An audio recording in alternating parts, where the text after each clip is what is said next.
Sejak Undang-Undang Cipta Kerja disahkan DPR, protes disuarakan berbagai elemen masyarakat. Unjuk rasa yang tak jarang berakhir ricuh pecah di beberapa daerah.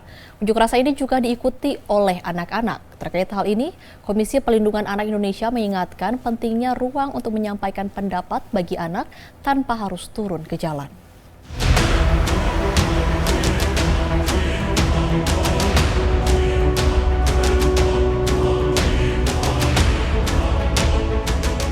Untuk aksi kemarin ya tentu kita apresiasi ya kepolisian, TNI, ya, massa buruh dan massa mahasiswa yang bisa berdemonstrasi secara damai sehingga anak-anak kita bisa terlindungi karena cukup banyak anak-anak yang kemarin ratusan anak masih ada di situ.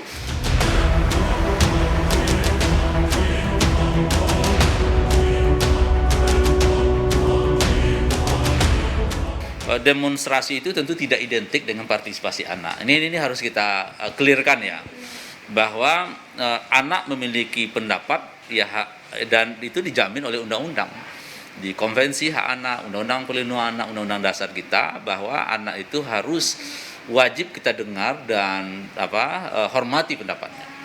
Tapi ruang-ruang menyampaikan pendapat itu kan harus ruang-ruang yang nyaman dan aman bagi anak gitu. Tidak berada dalam ruang-ruang yang itu dapat membahayakan anak.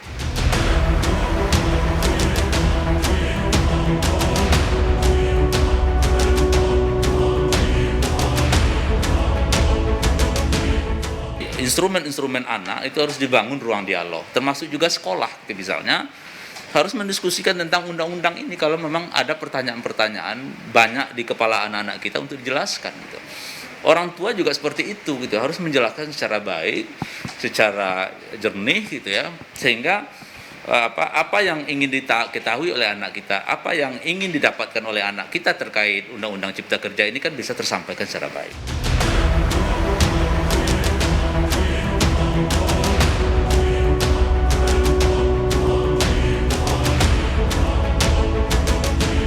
Dipastikan perlindungan khususnya harus didapatkan. Misalnya kalau dia diamankan petugas, upaya pertama yang dilakukan adalah memberitahu pada orang tua. Kalau memang diduga anak-anak ini melakukan tindak pidana, maka harus ada pendamping sesuai dengan Undang-Undang 11 tahun 2012. Misalnya soal harus ada papas di situ, harus ada pekerja sosial di situ, harus ada orang tua dan termasuk pendamping hukum. Nah, instrumen ini kan harus hadir kalau sekiranya anak ini diproses secara anak berhadapan dengan hukum. Nah, terkait perlindungan kemarin kita juga sampaikan bagaimana anak yang kalau sekiranya diamankan dipastikan protokol kesehatannya harus jalan. Harus ada rapid testnya, kalau memang ada reaktif ya dipastikan layanan-layanan kesehatan lainnya harus diberi kepada anak. Nah, perlindungan khusus juga kita sampaikan soal jangan sampai situasi demonstrasi ini muncul kekerasan dan ancaman.